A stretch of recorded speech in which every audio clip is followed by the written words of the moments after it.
radio à vous l'été. La voix de la résistance du peuple togolais. Du coin begbe. Et du begbe. Soso gloso sodo. Coin begbe. Du coin begbe les radios à vous l'été dit.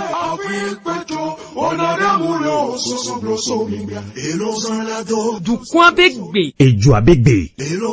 Du coin bewona.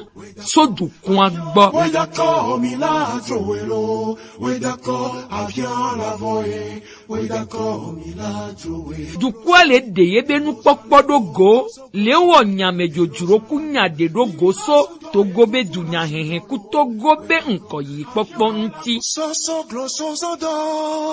Du coin begbe. Et du begbe. Ni wona kene Sylvain Amos do ani wona kwebe rati do to. Le duta akudo le togo be du gan ome. Oui d'accord, Mila Joelo. Oui d'accord, avion la voye. Oui d'accord, Mila Joelo. Du coin begbe. Oui d'accord, Mila Joelo. Oui d'accord, avion la voye. Oui d'accord, Mila Joelo. Et non, novino le radio a voulu te dire. Miawe zonva wana kiye mianto mi dankoro jibe. Et joa begbe. Soso glosso et lozando. Newe dakoa. Aviala vonami. Newe dakoa. Mila adjowe. Sukoka gare mea. Le hie konea me patalo. Du ko popobe. Kotunya mea. Avuye kpoye du ko de pepe wona. Sovle na ebe jenangota. Ewa meye. Sukaka pinade ya. Sukaka blorebe gamea. Mia togbeo. Mia maman. O dreavugere. Buya ho. Togo yobe e jena. Nemia so yedia. Nemia donku octobre.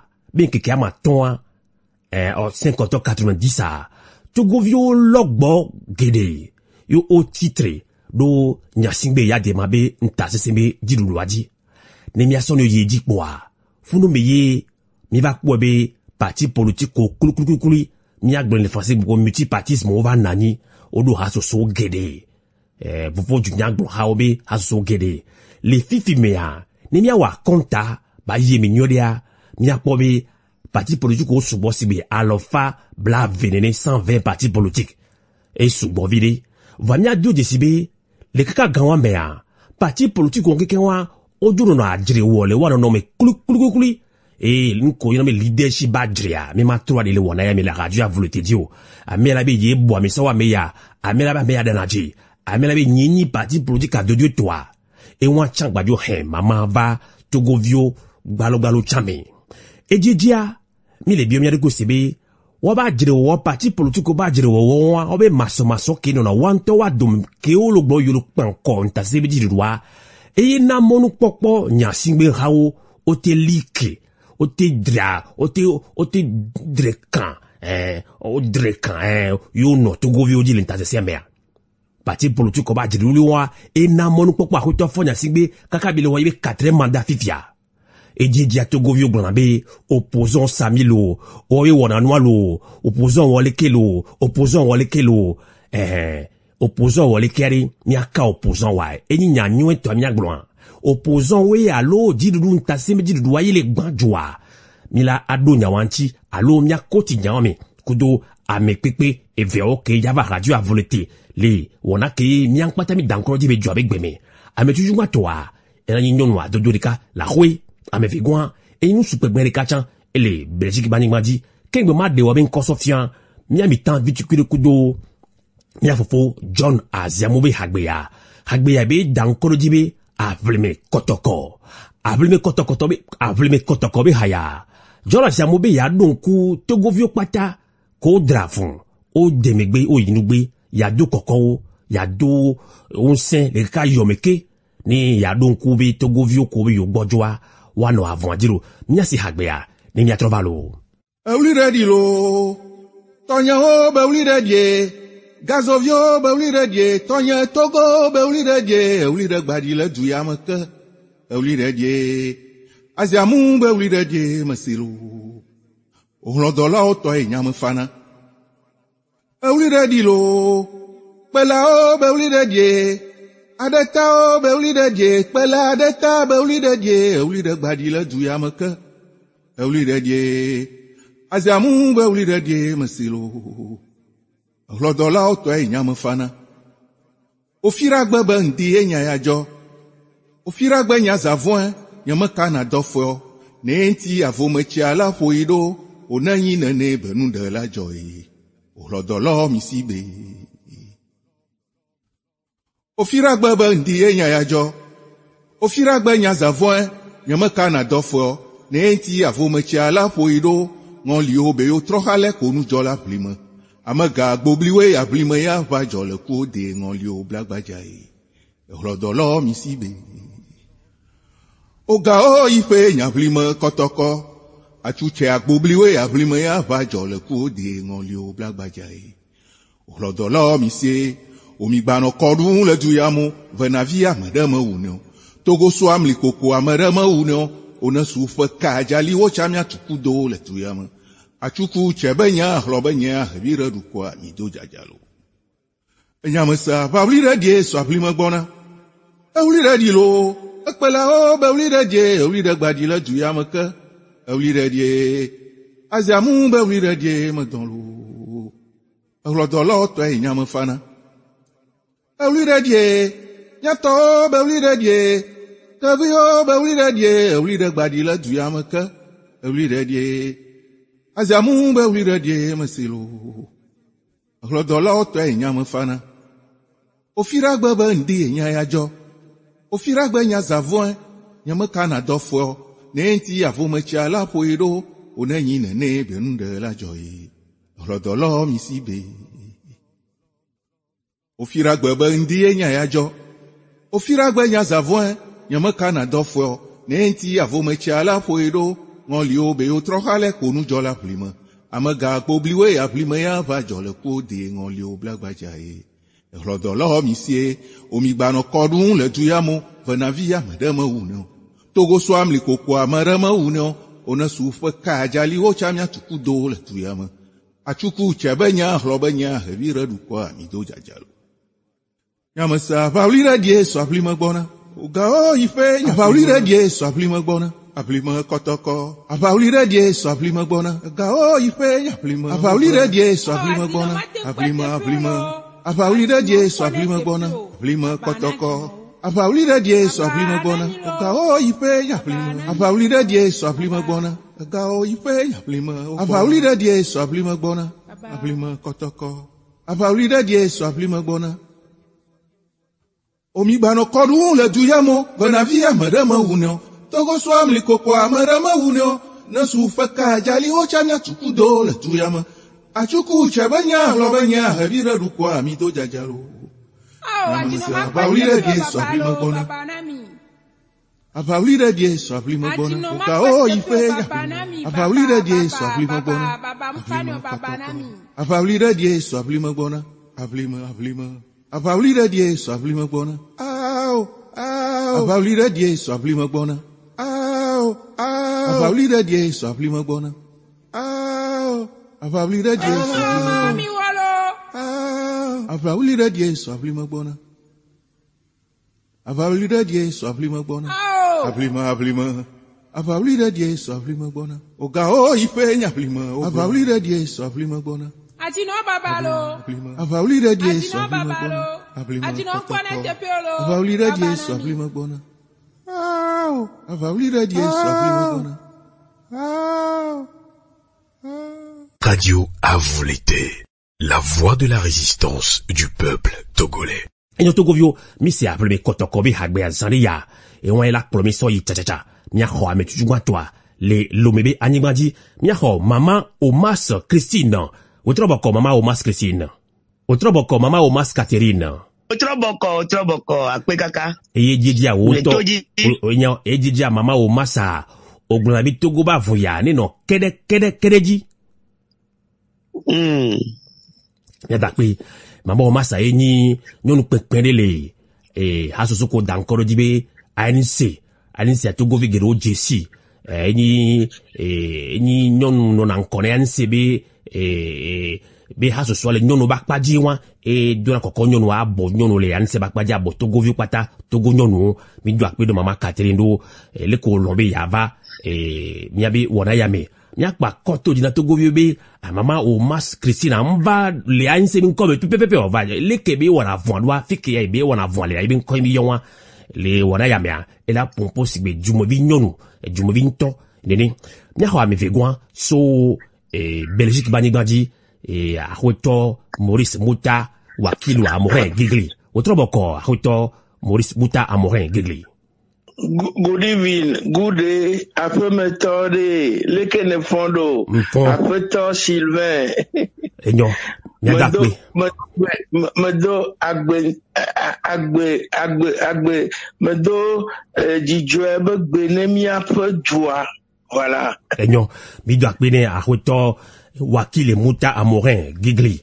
Kegwe myaso yi myabe enyawo jia etanya ntojia ahweno Omas Christine onto be no kere ji eye mdidi wa mi ba senyaro bi nyonu do dankoro waji fam pyramide onto nye nyonu no na avu ya be nkoe obe adowa me be nyajo le sesin ni mi awo na de mi akpata mi adowo yibo mi ade sofion jilu abe enu emi le wodora mi agbo amle nyon ahweno Omas Christine ko khonya ma do leke awo yibo do ale yeji le lo amedo. Yo, m'dakpe ne mia fofo Amos, akpe kaka, ma onwa Omas Catherine. Omas Catherine. Omas Catherine. Yo, mabe, nyon noube awe bododo.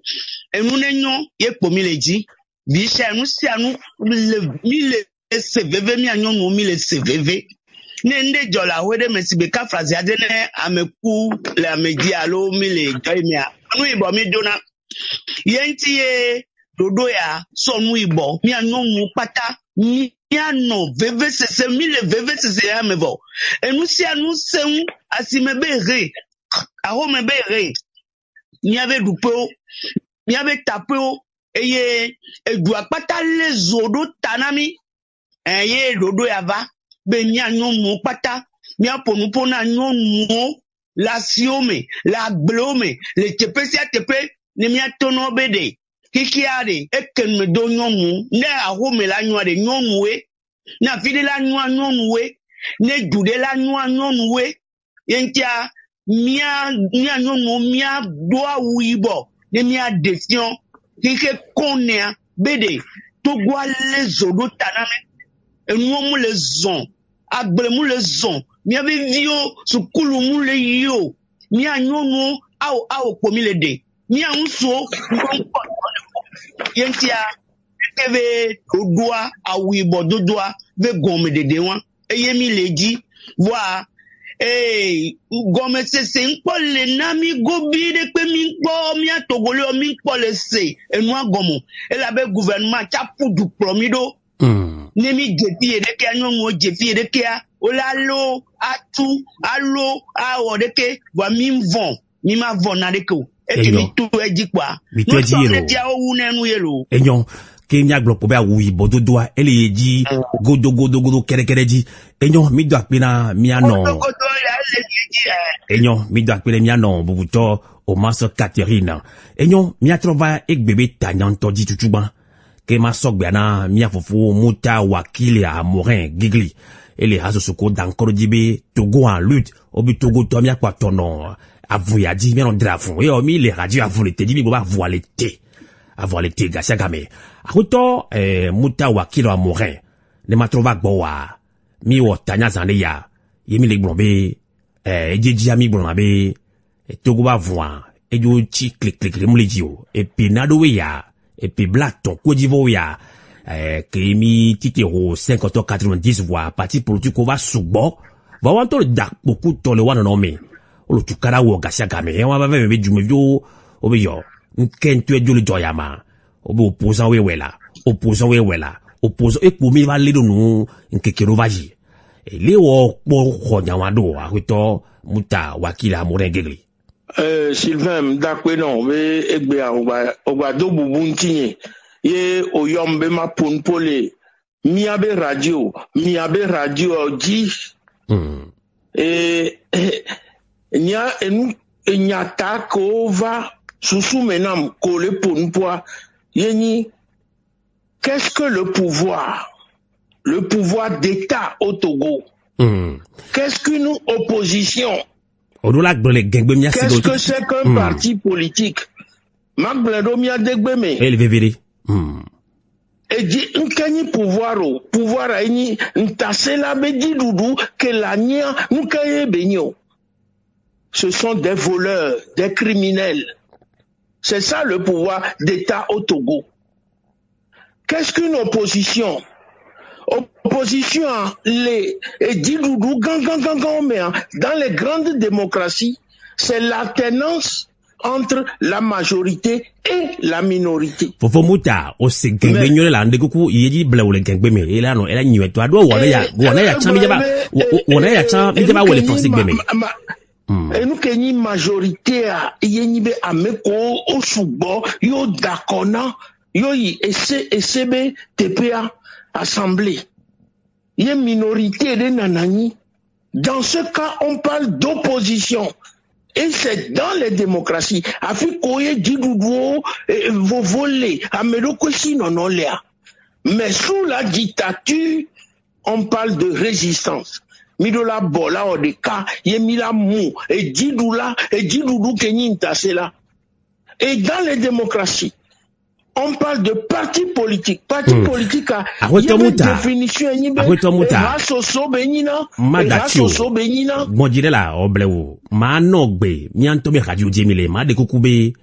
Mnyabo se mia degbe nyore. Ose anglo gbe nyore. Ose gengbe nyore. Ma de kukube. Mkenti mile wo wana yale. Mia degbe medo. Mi jaba wo tanya pepe le français gbe me. Mia jabagba. Mia français gbe angba ou gbe anami o. Mi de kuku. Yeji nami. Donc, et pouvoir à eni ntasela bedi doudou que le plotogoto so 1963 kakaba kodegbe oni sojao oni fianfito kudo ameuto que yenti miano video okpedo ye onanido edwadi kudo etu ameu ne owonwa o male odoga o la wo pam ou tavio, ou marquati de paix, ou amekpo ameouna. Quand flan fiande, midola do hakuya, ça c'est le pouvoir. Nous connaissons parti politique. Parti politique eni hasoso, keye afike liberté, le afike vovole a parti oa, ina compétition, ina nyanyale ke maglo, ye ina pouvoir. Partia et donne un programme politique et au glonabe opposition. C'est-à-dire que n'a m'aider le pouvoir à m'aider non à opposition mais voilà et nous y a quelqu'un ne l'avait mais mi maté où est les dictatures gomme ni tasser la be régime gomme mi do la moui c'est-à-dire que ni tasser la be régime mi do la moui mi a des à Bantouvi les décisions nous qu'un bois ne mi de joie. Mila parti politique benya. Mila blanc parti benya. Mila blanc pouvoir. Mila blanc opposition benya. Sibe ekbeya amewa aussi et tous les ne mi bobo kaka mi todo higenwa e nyake mi blanc no so tout do mi adiade et tout benya. Nya nyem le blombe nya so et tout so panko Amérique pepe et nous kem le blanc ni mi le émission adia mava de gome. Donc, et nous que caractériser na vos régime oa yeni liberté.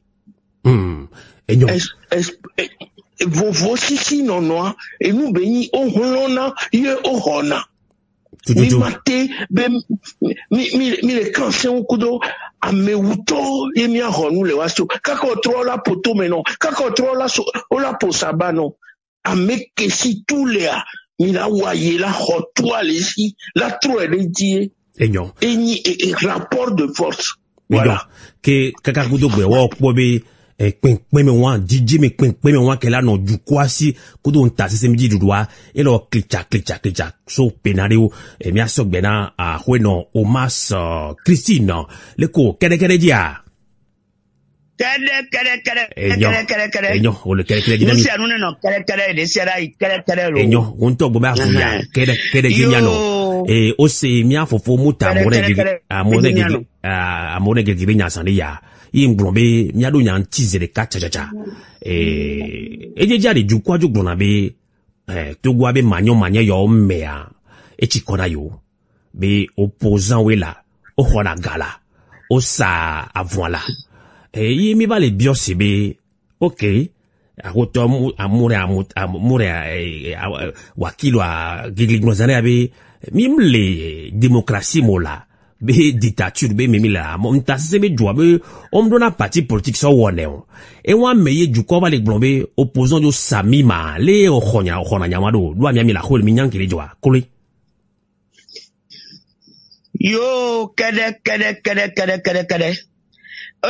mi afofo ale glombe na odola we et parti politique mananyu donc ade de ko la tenwedo e gbale gbonbe odola ponpo wa no ju wa ponpo de ko la wodo la no de ko la wodo la temponpo odola no parti politique la nanyi ko e le gbonbe na munyi obetu yo la so a onu o la wedodo de ko la wedodo e ni mo gogo amemi kudu emi ponpo enya wa funu anye se gome be lava de gome de ke o la ten wedo ye sigbe ne mu gogo me fi anye ko mi la tempo nu po ano se me a mi ma tempo nu po la se mi la gogo mi ano no pe kengbo la po nu po la se me ne mi ano no we ti ti ti ane parti politique mu nanyu de ke ye o la ten wedo parti politique ajo la nyi vo kaflan obe parti politique o we le sajwa wa we le khogale du wa we le wodeke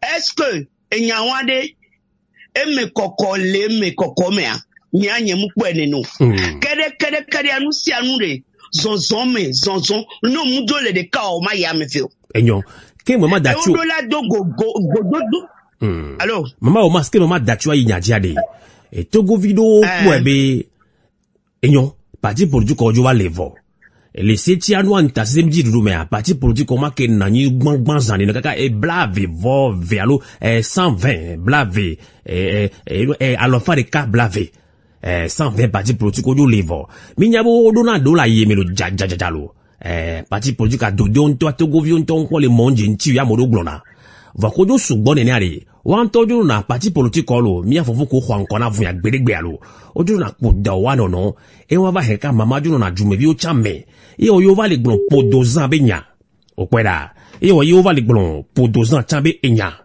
ke le e yo pata me ari le kiye bila yido ma e mi le glon ono bi e kamele e janvier ni e kamele janvier juju a huto muta o le 5 nya me laisse encore. Et kamele janvier tu kule le lombe akpaji voa we no yeji e no yeji are ahwe no masla gba trova mi adome yeji makoda nyem bebe ongbado parti politico nyem gbe o nyawane de mama la no ani la sia nyem bebe ongbado parti politico wa parti politika edona objectif be yetan ya ho pouvoir voa nous que mi le kwa yenyibe dictature gomea parti keja ho pouvoir e nya ke le biotewa. Je parle d'organisation mia popu mia wodeka ne mia mujidudwa et non pas des élections et non pas de le dialogue mi mate pon poku nya sing bebe bio mi la nya ku poku bai no mama o mas trova volo mama o mas o trova hoe o le kame mama o mas Catherine o le kame o le semia menkoa e o da mo le semia menkoa ho to muta inyaji fa enya kenyam le blanc yenyibe mle pon poso organisation politique mle pon poso programme politique eye l'année minimum que 10 000 non d'accord doit yemila sonya ya de ma bevio muni dialogue muni élection yo nemi le blanc pour 2 ans benya amo odo parti politique allo oui enyo on est mama o master do kamevo allo mama mas le ko egbebejo mudo kamevo amede do no amena kwa enyo mia gbele kia allo mi le 5 ans le c'est bien quoi me laisse mi encore. Enyon, ke miabina Appel de do no ame. mdefo, enyon, miawelekea. Tro ye jinami do obi mi be parti politique ojo support d'arrivo. Togo vio mteli de si dobe e ke nywe to atututu voa e a hoto muta more gile ngombe le nyaya mari. Nta sese be nyamari parti politique be nyami la hen kongo. Mingbo parti politique o gbogbo to wo ato o le afun wo o le dan ga siagame. Voilà ri. Togo vio globe le yo keke mari. E va chikona yo la amorobe yo ke opposant dit pour le danyalo o donc l'obé akoto fonya singbeya opposant o wela o khona sanu o wona lekela wa o jo gbojo e nyami le gbombe nyami la khwere leke bi khonya ma do ma Yo kade enyawo kekiare o be na dole wu amere apin sia me fiona kabo nukele wo mi atogole o wa nukele jole mi ajia ojo tasi gouvernement dare ame utwa dare ame kudo to dare ejugban to dare o gble funa dare le nukele o mi atogo vi o ya o gbla me won dare ti ojo zuroje parti politique oji be wa we le wo de ko wa we le ko galedu ne nyanye ke mbe ma proju ye nye kwa me wa mi le kiti kan point me ma be ho gale si la dua asa dunia nu ke mi gbona mu nyowa ye le gble nu mi tasi ameke ntonya me utoa mi tasi o so dare ameko ntonyi nu gble toa mi tasi o so dare eye mi tro jenko enu draro to mi son ku le po afire kawo mi ga le po nu kemi le ji o nyatepe fifi nto kemi le ade mi gba le po le togo ave jadrado mi gba le ji o nu ke po enya doin ke po mi le da si e po nyi be opposant ya hogadu eye mi gble for vi kudo eve domaine o dare yo vo dare funu le nu chakao le nu gbawo wada assemblée Wantoni monocoloro yo le jua banroji mi anto togole oso ejua dasino mi gbale ji jua anto venyo nu polui ye pomi lewo sibe enwa ya maten dom ya ji ubede mi atogole mi atro hunku ye nu kemi le ji so 90 a ya vu kemi je nde nyinwa ye mi le juji be de juya ne nyokwe wa futocha wacho le gblenu to fi ko maten di moto o le gblenu to achiome to treka kome le blanu le chakanu wa emi atogole o mi jo pro ejugban toro fitia ne mi ajradu ado mi gbe ya npa nu ke nto le ju esi won ne mi le gbo parti politique ma we wade ka mede pe no na nko ya mede pro na edwe bon togovi kela te janon confit ya lo mi atogo mi la te welo be de kagbe ko mi la sauter so garden gbone so matin 6h yene togole to kakala pour 18h mi la graduado vo me kele jawo mi so nu podwe dade be ame e gbanjua ame e hogadu me e gbanjua me e hogadu matin promi yo mi atogo vi mi afunku me ne mi graduado lo mi so ju atasi na e futo wo yo vo dade le wa benu ko la wa o le welo enyo mi la trova nyawaji do wa mu kho nyawa tutu be ka fa ni Togo le gban mi gbo o ma te droit gban gan to adado parti politique o jibe wa we le ke jidi du wan ta se meji du wale nta se meji du wa ele wonu kumi nyim makpobe akoto wakilo muta moregi khonya na wo alovema muta leko mama o masa de nyatwe mile kurume sonya wonti enyake mama glamse voix de la tête au pied nya nyim le d'accord kyo on ko epato nyim so lo vironya de pepe tout d'abord ne mi doje si be forbe régime le wame o le fifia waya mi doje si voix Moni miaba mo ela gbajo le miame le no ponpo po ameo ye ola no considérer o mia yi dodo ola no valoriser o mg mia dodo ola nyi mo khobela si o ola no do bubu ameo nti mg mia dodo muta ndiku senya mia yi ola khogbe egbia bela si o ke au Dieu de Sibélé que maman mas bonzane ya nenia autant Dieu de Sibé mi opposant les wo et du me viwo mu opposant les bantana du me viwo que il y a des ma allo nya singbe hawe le doarote wa be le on bala kutogo viwo ya mais wa de kuku na ne ma de nya le kenyam le bonnois le kem le segomedois. Il y a d'un côté le régime sanguinaire et les veaux. Et les veaux. Voix ameko nabe régime wa baba no akpea. Yenyi ameko mu yanabe podozon. Ameko so wa be podozon donc. Ola bodo parti, ola soho mave dado ministère de l'intérieur. Ola dit nous vide non, ola yo le bobo ya leke, ola yo le fille leke, ola yi akokudo ameko le wamea. Ola pour nous pourquoi mais alors que le peuple a rejeté ça. Et nous Kenyans les blancs enibe miabe kuwa et les somiaba home. Miabe kuwa et les somiaba home. Les 30 ans mais et donc y opposant nous kayo wo ne muni peuple anto etité. Yebe arraché yebe nous des cas. Non mousso do assemblée moi for vi eye danako eye nana résultat. Non mousso o la ta vidi. Mila nya for kudeba mojo kudo ameyeyo mi au bilan de 30 ans à mo le disqualifié. On le disqualifié. Nous n'a pas de cas. Et puis on le globé femme en tenue noire. Amérique un blanc négociation benyande maman ou mas kebe pour un blanc négociation benyon un blanc dialogue benyon un blanc élection benyande et blanc be yoda oui bon solé mododo dit olele yo voix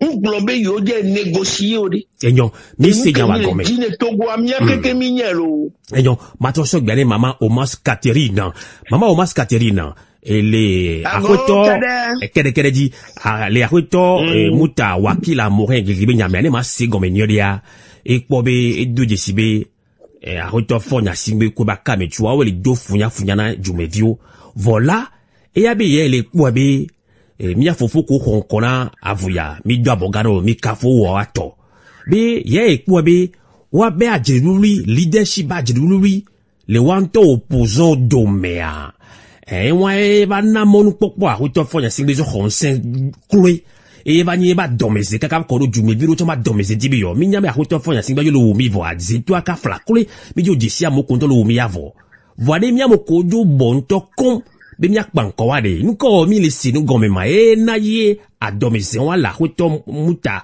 amore gleji ko do jume biro gbon be opposant Samira lu ko khonya wado kere opposant Samia enyawa nyemukro. Nou kantiye nyemukro do. Ego menyi bena opposant. Ento gbabo opposant lo. Amekeye ou le di be for nyasigbe ne ba ba no funo. Agba trosa be abe khoka abe yadu ne for nyasigbe ba no funo ya. Ya nyemukro. Amedo la tenwe doa le pomere kamea amede pomenu ve nanani amede la tenonu amede matenonu le Togo ya amedo la ten ado medo da de kebe yo le jibe Togo anenyon to de ke opposant yo ta yoni be Togo ya yo ja troe be ne va onua de va ni Togo na yo wa de tole Fonya sigbeku ya demabe jidime viome. Woso enua ide wanso donko. Wamuye lenko na o. Woyo tro vele ame utoji. Osu gbogbangban nye maten gbro. Wami matem so kukuwa mimu le fonyi ode miasni amesi ame ado kuku de kao. Fonyi ode kuku de kao dona. Mimu le fonyi ode amesi ame lado kuku de kao. Era ten susi nenia. Yala blanene voyanya nyemu kweneno do mia wele baza amedo le nene obele honu le du be opposant mini ken boye opposant to ole yo le travailler be ejuya nenyo pelo eye et Jouala Nyokwe, ne badidi kakacha 30 ans, mais en 90, il y a mis ton ya dit, alors 31 ans, mais ya. Bedjouya, nenyon, mille, togolé le douapou. Wane, a messia me mal londo no via ve nyadjo. A messia me quelqu'un, matel londo no via ve nyadjo. Voire, e nyaoya, e tina ngbevoa, e ye kweba, lena, ajedada lenko. Minya bena amedole opposant le kengwe fofo nyanto le gbobe podologie alo podozan ta podozan wacho ole kengwe ameko le dibe tuya netro eyo la vundi eyo so abe agbeso le sa wacho le eye kaka enu ala trokwelo ape kere miano kere di enyo ona be ahuito muta morin wakilo se mama Omas Catherine benyanzane ya ni nyamaso wo enyaleke ni nya sukwero ponibe mi doje sibe nta se meji duwa ne jume viola no gbonbe ono panko opposant gashaga me nyi nyo etoyo amele do funya la mianto yime no panko so ndeke kakoro wotro voilà ne mia fofo ko ho ankona vuyo bi oni opposant wa chan juno na ajiri wala wana no me ile dado be na jume vio lo ajume vio gedo dojiro ame wonti ne mima aguga me wa gba ho tunya wa o yona ne be opposant charismatique o klo ne be opposant dojire ntikaka kwa wotro me kwa biam o be opposant wa ebe ya o dokudo ejidudu wa eji gbojo na medo e wa ya moro no gbonbe pour 2 ans kudo posons Samil etike nya soewan va bia jani be ahoto mutawa kila morin gigli obe jume viono tite emima ave pon poku don ta se be jiro mia logbo ho si be 90 nene ela nyawa jume vintode le kebe la segome be nko jona me leader jume vinto bo la ni leader ahoto muta amorin gigli et noa et n'y a que maintenant, so kudo question ko bio fifi antienibe. Nya nyim ponan poso opposant tio. Moi je parle de podozan. Podo en éve veut dire ventre et le substantif zan. Donc nyim les blancs opposant beignon, opposant démocratie mais au bloneli, dictature mais mille.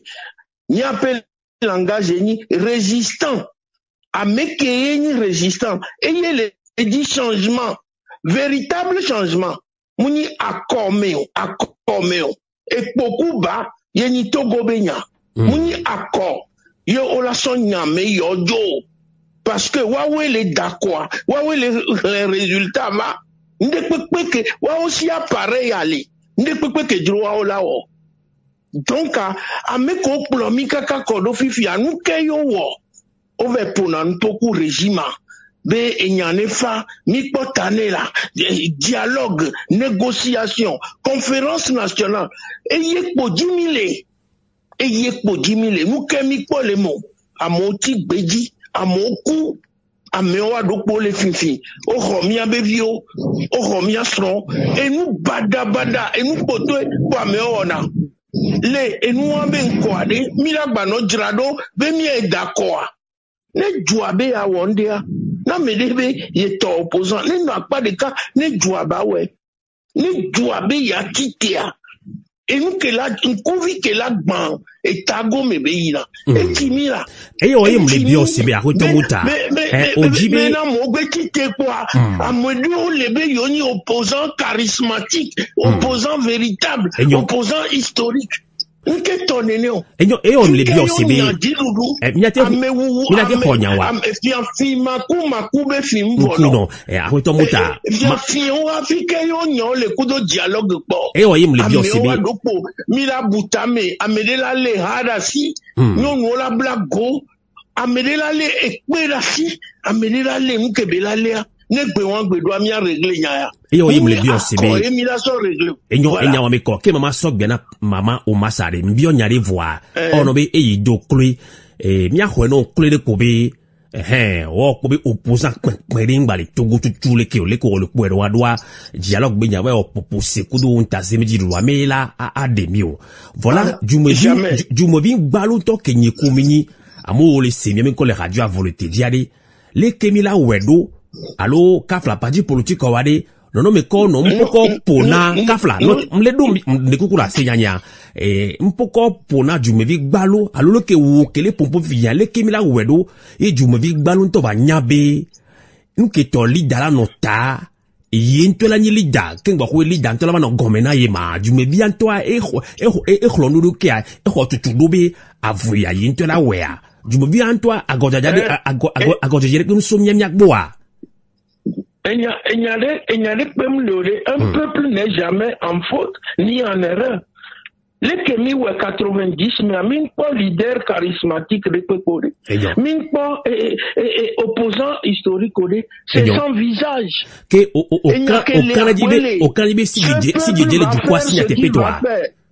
Nous posons la question de l'organisation. Affiche à Rome et d'Orpe à Messia Mene Blagone Mia Pankonyaya. Et Evo, Mila réglé. Oh, la fibo, Mia Mila Wekwe. Dans tous les cas, les ont, les Yafili Kwe. Ni tati et assemblée mais non, be yobe gae, yodola hoperdiem, mi tati a Kobenya. Nem et tokeyo le Wegbia, et ye pomila son fond et toi. A Messia Mene fond. Ni réglé nyayalo mila trova janwa di ke nyame mpo ikona nyanto tutu mila trova di miaso gbena mama o maso Catherine Solomé le ko ho nyana akoto muta wakilo a mohengirilo o sebe nyazane ye yo fofo nyamos ape tata o kware mabe dodo levana mia togolé o fofo nyale gbon na mu opposition allo parti politique là we voade togolais nto bolatenwea aw ne latenwea enua emo les to gbogbore mi latenwea joe ban o tu péage onami o dans le Dakar péage dit chauffeur o la sauté o la be non egbea mi dado péage dinamia migbe yo la ten mi la ten sauté ne nya on est chauffeur sauté 3 jours on a home yo be non o gba dagado enu aji ni so chauffeur o la gbe wo pe wa we jumevi o sugbo chen une fois o gbe wo une journée 2 journées kekere kan kekeve be yo mu la to chauffeur o keke zemeja to keke o be non be enu ya ma yide ke wa fofonye Sylvain ma ju asote voyan est-ce qu'on wea ko gbegbon po a o londoji o le da 500,000 francs et o dagado amitiji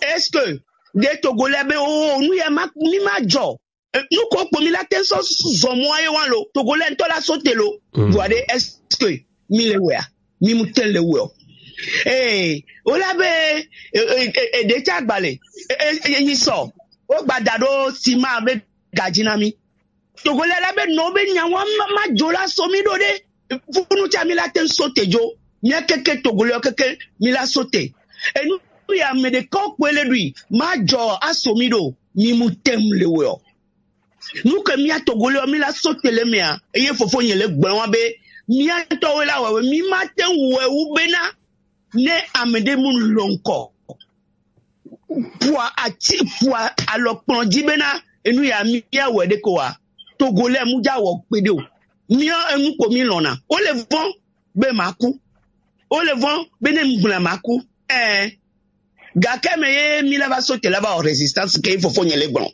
enu ko mi la sauter là en résistance non le jole mi a di mi Togolais o di bang ka fran faut fonyer les kaka Belgique da mi Togolais mi nya be cha nde we ve le Belgique le funu ye nu jole ye famille a chaji pa won o tavi amorin poignet de ka je mi fofo wan ke nyanu nya kokila yin gban eyin veve sese ne mi amodo kaka ba do egbe ka ke nya wan le Togolais de mi pata mi no mi gbagbon be na résistance ye pe la we Voix me quel déjà non qu'on la résistance. La sauté quand les to. Mien to nous que le mien dit ni la te sauté quand les to. Ni te le sauté. Eyo. Ahota muta babo ola hogwe. Donc mabe nous les que mien to mi la te wo. Bonfon. Et Bonfon. Ele omino. Eyo. Ahota muta be ya do nya wanti kuleke mbo mia troji eta nyare jike kwanko jukwanto. Ahota muta le ko yeji mia pore. M'dibe ma saluer maman. Kemi ponpo kaka ponpo fifia. Mi va kodo e nyade kaji. Mi akude mi le d'accord be résistance ye. Fifia nous kemi la so do résistance à me. Il faut un leader. Ma blonde be mo leader a mo le veve de koko. Boa nemigbe le tout quoi monto la to le miame. Et les sigbe vifin me mi pona golvi o glona be mi aso awuva ne wa do egalo la amesia me la so lo sodo e dube voudoa ne e dube voudoa amesia me ba ouais moni be togoto le vent c'est petit à petit que l'oiseau va faire le nid et nous comptons 30 ans petit à petit yemila ouais noni mi atati Vamu kere ke yo le blanc yo.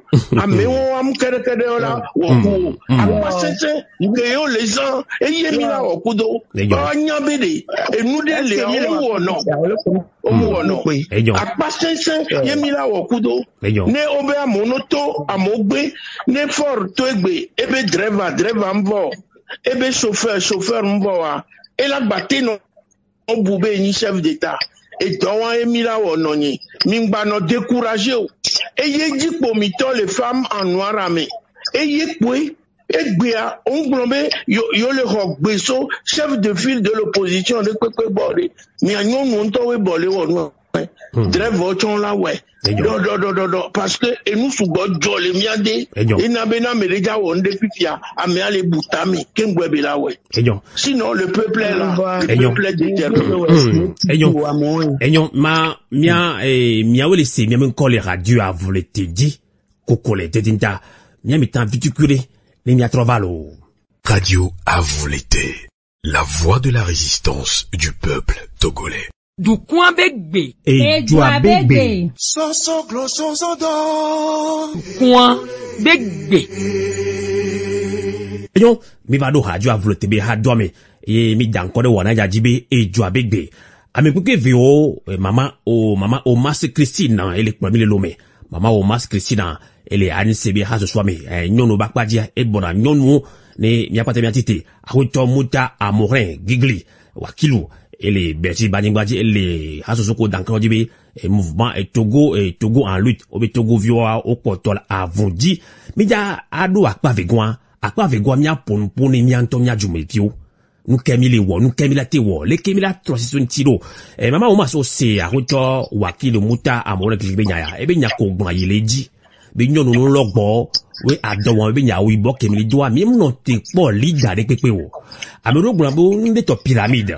No po pyramide e kekele gomeda ebe mion le ji. Kebe mion le ji a ele su bebe obe mi vifia mi a trota do gune. Mi a so gome bitikuya ba gome.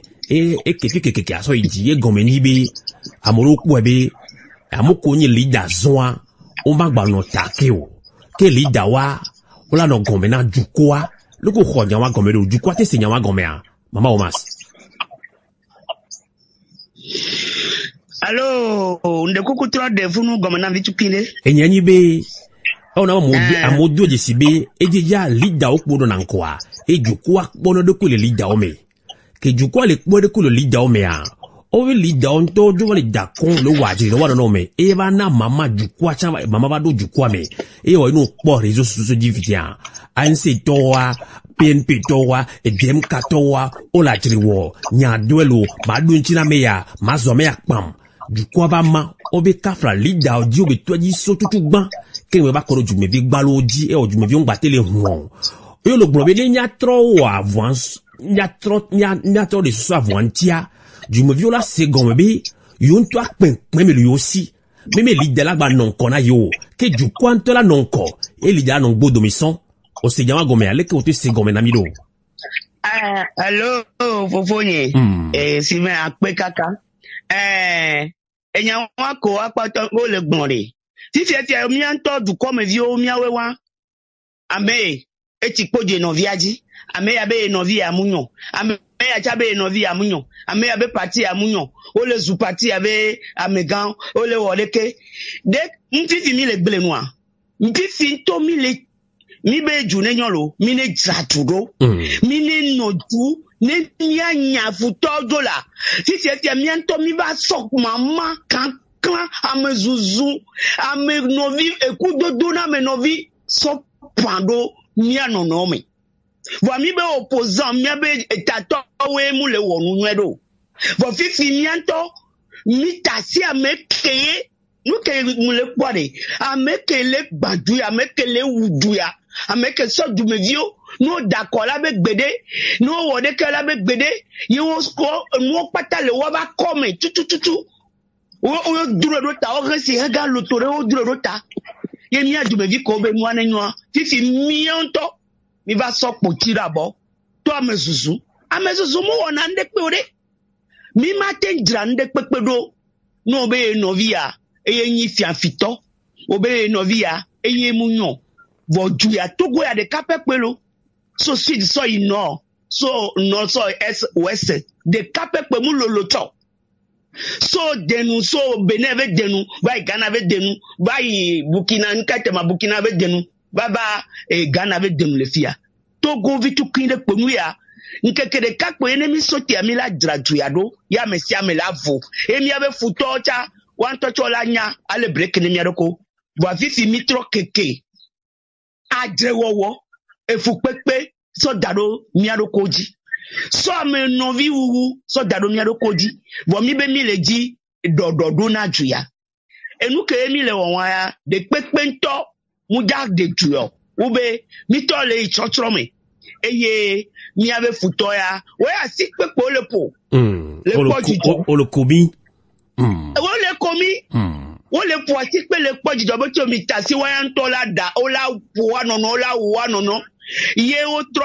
plamedo nemi le gbon Fofonye enu ale gbon muta la le gbon fifi muta ho ngba video amore gigli okay le gbon fifi mi ta si juada mi ta si juadoa amewuto ba si me ye mi anto mi va sokpo ewi pioche enu patako dwe daba do mi anonoji le mi anono fleur le mi so na jusqu'à quand so na gakemo mi be mi le jaju ya dolo ANC titre do dynamique titre ANC ti ro pata mi akeke o meto ya enyo appel libia nya ti kamile yo bo mi pata to gole mi ni le di du ave totro le di plutôt du ave jajado ameko po le gbandua o yin yan si gbebe po me to ku ave gouvernement wawe mi be mi contre fifi ya mi tasi o dada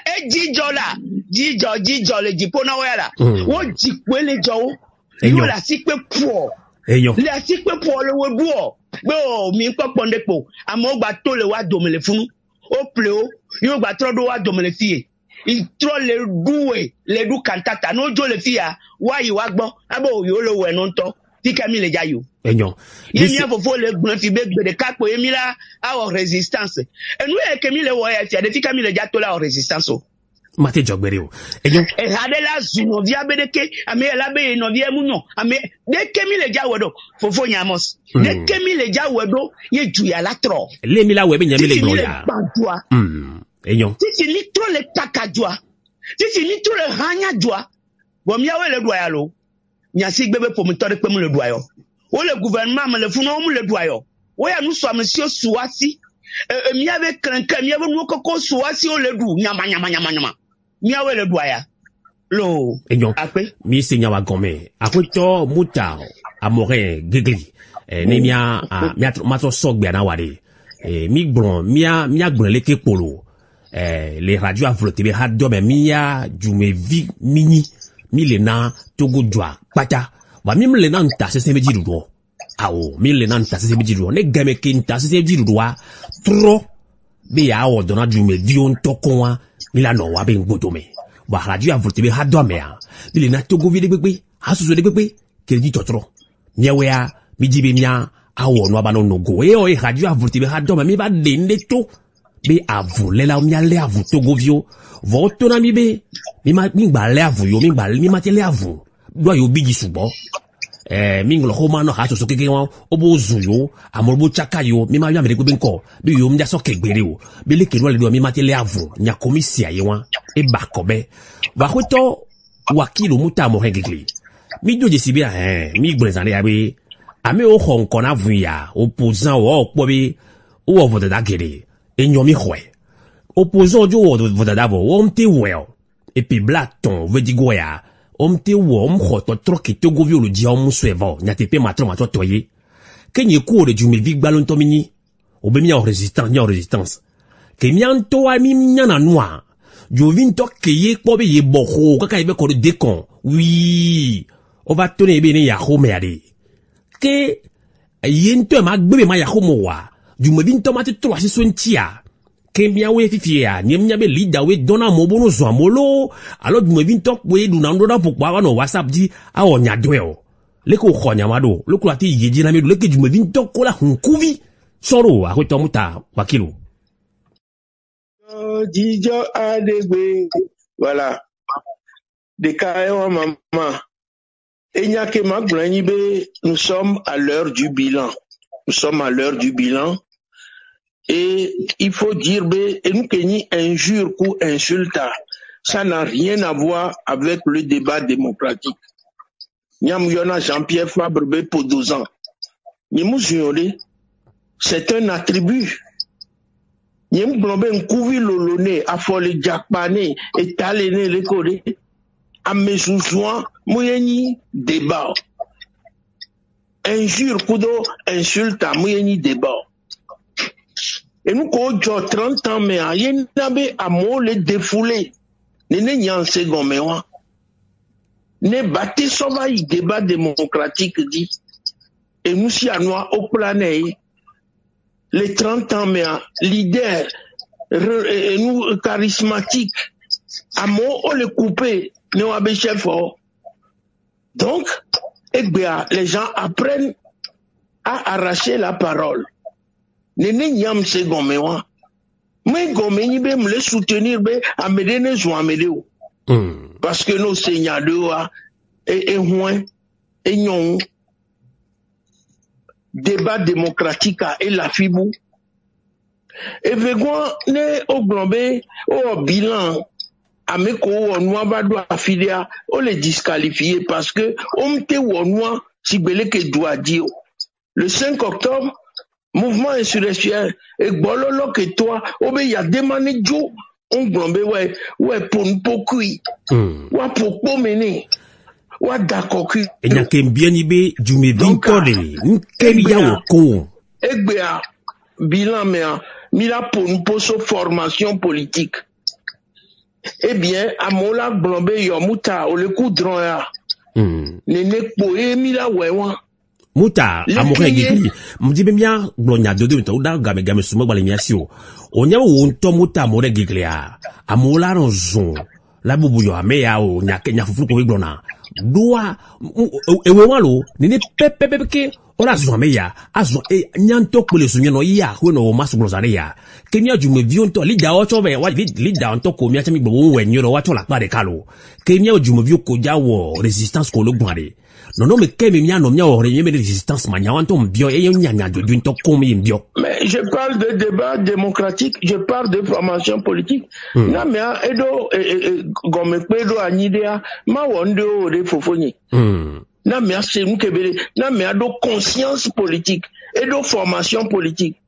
Et là, il y a un débat démocratique. Voilà, m'dimia to ya tepe, non, mais, nkomi po, miao kuyi nyakakado, to, mia temi le réseau dia, bakobe de bilebe, no, wana de kini wana dodo la chrono du kwa maneo. Et nous qui dina sa soubouanye mo zoame, o demichame, yela, kaba kabanto, o senyawa gomea, ke du kwa anto le fonsoan. Voilà, c'est-à-dire que il y a les risques du métier aussi. Nyam le pia, et n'y a qu'un blanc. Obe mouton n'y à la diode. Et n'y a qu'un blanc. Obe non n'y s'offre n'y vena mais donc il y a les risques du métier. Mais ole wondia anyabe il a tek pas et coule mais même journaliste que les romans il a tek pas coule mais j'ai dénoncé les injures, j'ai dénoncé les insultes. Je prône le débat démocratique. Et Tamia Lilita Tanti, je prône la formation politique. Et alors on a la conscience politique. Mouniba Mezouzoué da réglé Togo Benyon. Mouleda o pen douane foro. Voilà. Matro sok biara e kpoto mi tia me wuri kwa mi ada lo tene e gbebi wona. Ahwe no o ma se Christine so lome e jojina mi wo le mi anchi mi bi mi apompona jukwa ntoson. Togo vi gedo be yo gbojo. Opposant au bléo, Amélo Panko, opposant Tosun, Gbanzan, so Jidoulou Kele, et Léon Tazé Doudra Miagboa, et Yoebe, Milik Blobé, Miamo Konto et Jumvik Balon Tola Nakpe du Kwasik Bealea, Mia Sofion Lida Obe, moi aussi Quink, mais le que du Quanto si Quink, mais l'année, non, non, moko mille noirs, et Fion B. Mille nomme nywe toi mais ami ho tutudu wa dodo me toi mi anto si jijele mi asibe mi nak pwe mi adoko kenbo ko mi na réseau di ana maison ana me mawa leke wo ko be jume bi ntok balo la trosi so wala yanti kenbo mi no swa gona leader on tokon akwe no Omas Christine yo fofonya amos a pe kaka fofonye amora ngonya de fifi be cha yona noa Jean-Pierre Fabé Podozan nous kekiande obe dekwe donade enya edekwe henade vana mitasi nu patadare mi akpobe de nu kemi la woye mi la do mi ave Togo ado moni no yo no vi obe Podozan lo de keku de kia ye yinwe to ye le promiso le yinwe tepeo ele gbele nu mia enwa de mitasi nuke mia wo lanya for kudo yeve nui ade miaji fofonye be résistance oui c'est bon c'est très bon bon le nous me emu enyinya de po eji wo enyinya de kemi la wo de ga kame mi fon le zumia no kaka de yemi le jaba o résistance a ngbesa obe ne o le danu na dole wo yo le danu ne ndudu amule bi kaboa mi akpata mi tina jojo mi to avon ajetia ejiti mbo mi la do nwe te pe akwe ke mi gbe so nwe akware ajeda to no ajeda do no ano yo amezuzu mi atasi amezuzu ma do nudo mi ajume vi onto mi atite do mi anono nti anozu mi anono vo mi bena mi adoju ado mi matendo edo ubede lolo l'amour lolo de ye po mi la so de etuya mi akpata mi asenu gomene mi anono mi anya be mi so avunde dade do wo ji be de mi ade Togo ya le ntaseto sime ajogo sime ameulo sime ezanudulo sime adridrito sime amemdome malo sime mio mia dumevionto wela sote abode kafifi nenuko lolo yela ponu patata mia pata mia dasi mama dade amezuzu dade novinye munyo oye onwa ame kenyo les familles de kame fifi les pommes de kame fifi a amedona na nyinyi nareke wano de won keke jokwa famille ya nyina ndeka eye milao mitasi amezuzu novi titri novi nyamunyo o chako le gbon obe no so alovi amato le miasilo yo so endesa so le fion novi rodabe e novia no poda ame ni apata etoragbo ele gbele nu le tio amene we de ka so le fion novi walo wa amene le 4 joie o le po roda ele de gomenao donc amia togolais o mia keke mia va lovia ma ton ya mia so pe ma ton ba no ame wo e ne mia so afo ve abodonti ne mia de do nu to nu poda be de avec Emile Fankaka 90 mais benade ela gbayi e pe kemi won mi ma gba wela de Togo lo même tocha onya kotia mama Omas agbe dernier so potana wona maga so gbe no sare ya do aga melilimi maga so gbe no sare potana enyo akwito wa kilo muta more gikle mi do miabe egbebe wona be nu jobe gbiame tanya konyibe le Togo be manyo ya meri me ke gbanjoama me Kenya me kele do bebe sisena Togo vioma le nyon kwata ke mi bunanyibe mi so alo panko nta se meji do abe eye le do funya na Togo vio ke mi opposant we o kekiake opposant deo le wabe maso do mea e wo be na monu pokpa ko to funya singbe le do funya na mi ko opposant wa chan wanyabe mokolo nko wanyabe le ko wa chom le no juga sia game do wa e o kaka mama wa chan va banco le jume viodome e o le gnobe muta le gnobe il est bidido opposant to bi wa chono track be no kole e be nya ko gnole e nya kwata me egbe wa voilà nya trova jume vionto gboson la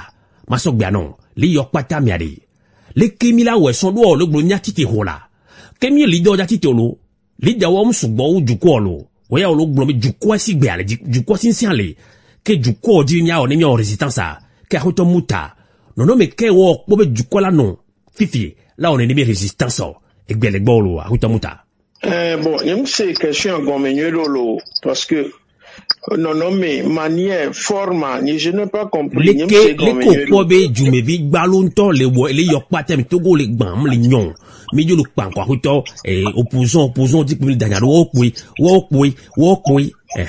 mi pobe we jo we be nyon vo jumevi gbalonto de le kemi la we do mama o ma sale gbon mo nu me po la no gbon résistance alio ko Voilà,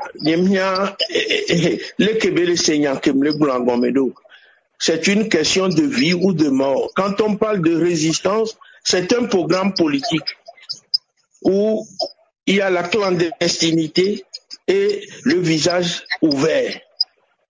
Et Végoin, j'ai parlé de bilan de la lutte. Midola Nani Bedekala Grenbenyé. Ne Togo videbe ya wondea edola le bilan d'acier nke midja o fifio nke yo o vayo kike yo kokpe adaro ekpeke yo la so daro dejo mi mano blonpo holo be Togo do problème Togo do nu ya entia mila we ne obola onwa amedola y élection ola ho ega amedola y assemblée ola ho ega e gabe nyakwe le nu ya gome e gabe nyakwe mia ba moku amoti beji amole ku kemile wo émission ya e nyakele enyi be mia o bilan Afrique o plo luita so sendwa enyoa ako ila nyame ojoa nkela nya ojo e nyawa emila bu voilà fike mila to la nyane ne benu. C'est dans la conscience politique, c'est dans la formation politique. Et alors dans les débats, enibe mia lilita tanti. Et yenin ko na be débat. Munibe oba mele tole ke quoi. Et yeo, c'est faux. Ma bate yin to chanene o. Mi wo bilan wa. Togo to gbe ka ola régler Togo be nyalo. Voilà. Mi do akwe na akwento wakilo muta morin grigli ni ame kutagan le kale diaspora be Togo vigero d'ici et les asosoko d'encore dibe Togo en lutte mi asogbe na mama Omas Christine nyonu pengbe de ka obi mi no kere ji la voyame kere a nya pengbe ni mi be kere kwa amianya me dodoe awo ni nkane ji be nyawa mama Omas gbona mama Omas mi adoloti le yokpata me ami blona be opposant we wo onu yala opposant kwela opposant wole kela o hoga o wole ke o dati akoto fonya sigbe kele do funya funamia o dati dare voye me gomeni bo opposant alo leader jagolo do me yo do jisibe amoro ton po ebe o opposition chon be man o be ajilulu e va gbangoro jumevi o maison et na jumevi on battait les doji do opposant ti subo klodo pa moru na réseau a dit on to gbesan o kanta ta vide jumevi o chan wa chono do de kanta ta be game a e va ivo on ba pasa leader ele woku yo pa ajo mlanyi be leader o be le woku yo pa ajo mlanyi o nyawa yi amero lo buru yo chon gbesan re ya ke o no me ko po jumevi la no fi son jumevi on to mi gbele gbon leader be nyan jumevi o bu me pepe me wa sisi be mu tagbe nya o resistance no me ko o po be jumevi la no wele be yama e na so putane gbebe wona na mi yo akpe kaka mi afofo amos akpe ma be de que no me ka jumevi la no mi gbronya won do nko de ka lo we mi ma so agan do aglanji ano dagbe mi ano no yemi la wo to go veluti o mi afofo ale gbon kan destiny tv nyade echanyo hana ekai gadne ne ga popo ne no ejijefie echale gbon be ga popo ale yi mi afofo e nko a mi so na nu no na nyado gbon voade mutem ebe bilan okay edeke enyo pata ovivi onya sese olaba obilan olaba onu kaka kengbe mi laba to avun yo je alaba aje edeke ogun clandestinité ve nyo je a mi la obilan o kengbe a enu o keke ade enu be yin mi jeji bola yi po vela yin la togolo ntonu nya bede mi la voan divo enu wu apele mi asote abode ka ni mi awe mi gbagbon be ameya hogadu e wode ke ameya hogadu e wode ke o cha okele gbon be ameya hogadu ade le poga ho atepea le ve poga ho atepe na media obe enu kanti ola dakoku ameya do la wode ke ku de ke mi o mi awe le togo ju e de ke ola we do ba nyu e po le we nko be mi so na gban so danado meji be nu ke mi le wa togole le wa munyo nu ke togole vo mi o le pobnade no yo we de ki ade ne manua bo mi ave gouvernement ku eve pololo wenyi ame enu gblega enu gbanla enu titola enu ma dodola do ko to jila nyakento me ba gban won do ko to jila ni mu gbeyin yo opo a ni gbeyin yo ya de ma ho yo nyasigbe opo a kuro ave gouvernement ma yo a c'est a chifo enwon lake eye togo ya la podede majiji olo eye gbesi agbe fofo yan jihad na ntasa obe gbesi agbe mi ele mi adeju atu mi ape mo popo ma buwo ne mi ele nu donde mawunu mi adun pe gbedewo mi etu mi ele togo ju atu mi ele tu eye mi ele tu mi atu mi laduji godogodolo akpe ma donné mama Omas Christina ma don kube ni amekuta gare kale ani sebe Katerina no Omas Katerina enya amekuta gare kale ani sebe ha so some le nyono bakpaji wa enyo coordinatrice yiwa enyo mya gbonpo be egbe ami po jumevi gbalobe npo ke no vino mi do nu ne egbe be wona le yo pacha mea mia gbono mia do kobe ju kwasi gbe anona e o mi do woda ya be ejua begbe ejua esi gbe anona mi ni leader esi gbe anono ne o ju me bi ko se mi abe ko le radio avulete dia trono do to me no nyore be o gbo be leader si gbe ale o gbo be ju kwa si gbe ale ke mi am ko ni ju kwa ne leader o le dakpo lo wa no me ya ni gba po wa gbo mi anto mi ano ni anono go abuta me so mi agbe nti eyi mi awela do enuna ne be leader o so ne mi la do na wa ni abe ame pepo gbonzare ya mi mama amezusu nya do les réseaux sociaux di yi me la wele o na me di to ja to na me bo o ono mo le blame ne ndo ke mi ya won to won mi woto ne mi gave ke mi second bebe mi ma o kantata les réseaux di mi ma o nyadwe ma do ntina me ya ezumleke ma mdola so fiebe o fina fi ma no guga me do won ti wa funu me ju kwa do pepe me wan magbon ko be opposant we majono wa be nyaji kaka opposant we nyento nyankem wo ma ni wenyo ni mlino govwa opposant chola nyame no be ha du kore le nyate peto kwano bino yo Thomas Sankara gbombe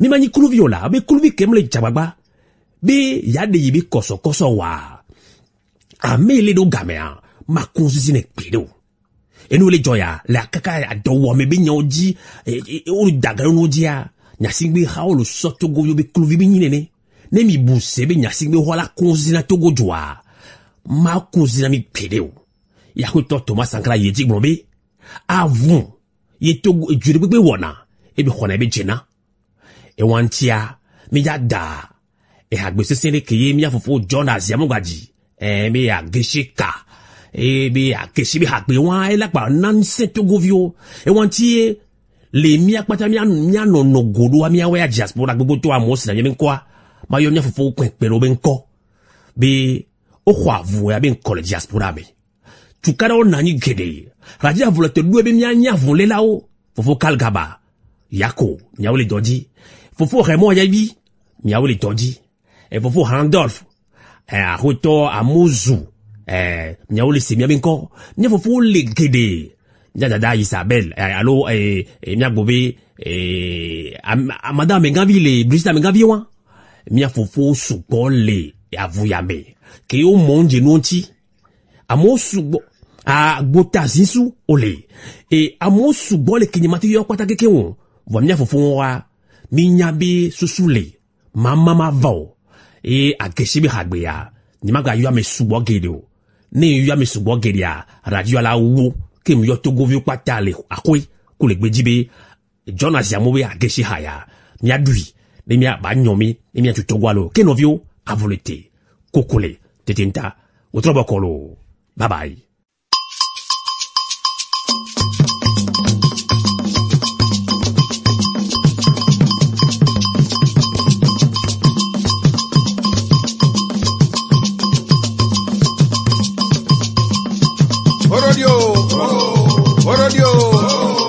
Orodio.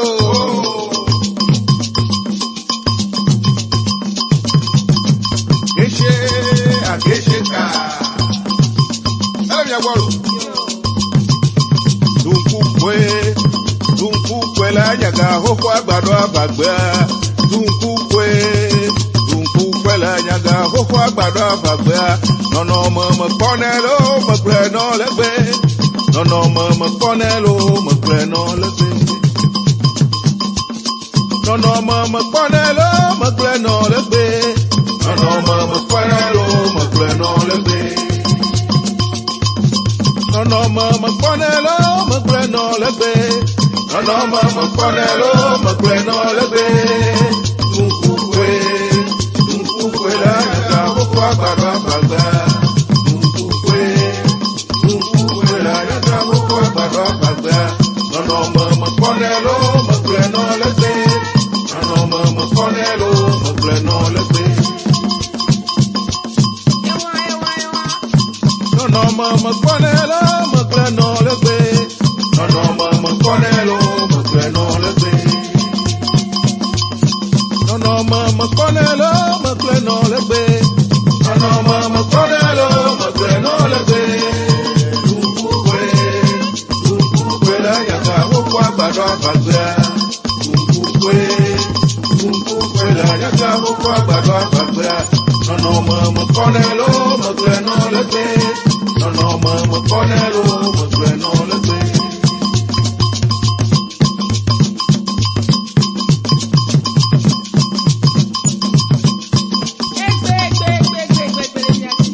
yaga pokwa gbado abagbe.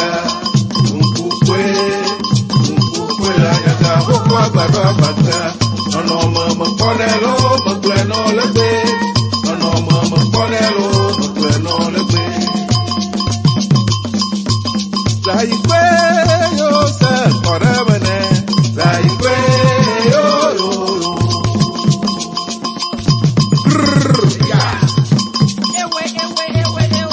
Laikwe yo se koremene. Laikwe yo yo yo.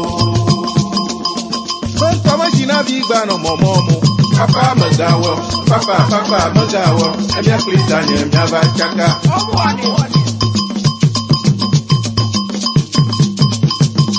Toma jina bigba no momomo. Papa magawo, papa magawo. Emia klita nye emia ba chaka. Laikwe yo se koremene. Laikwe yo yo.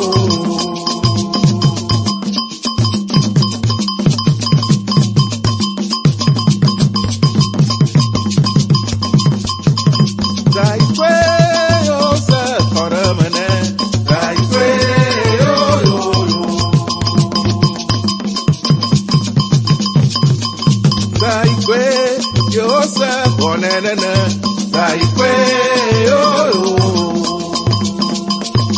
Toma jina bigba no momomo. Papa magawo, papa magawo. Emia klita nye emia ba chaka. Toma jina bigba no momomo. Papa magawo, papa magawo. Emia klita nye emia ba chaka.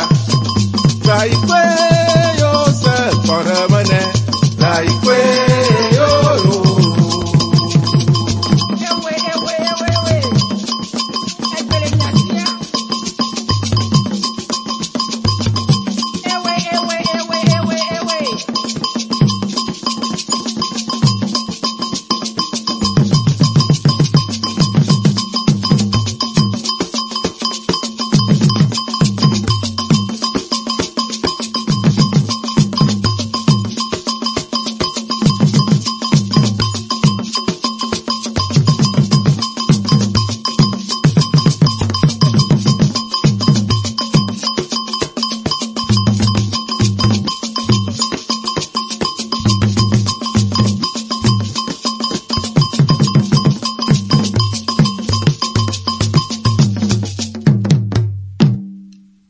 Kanal K.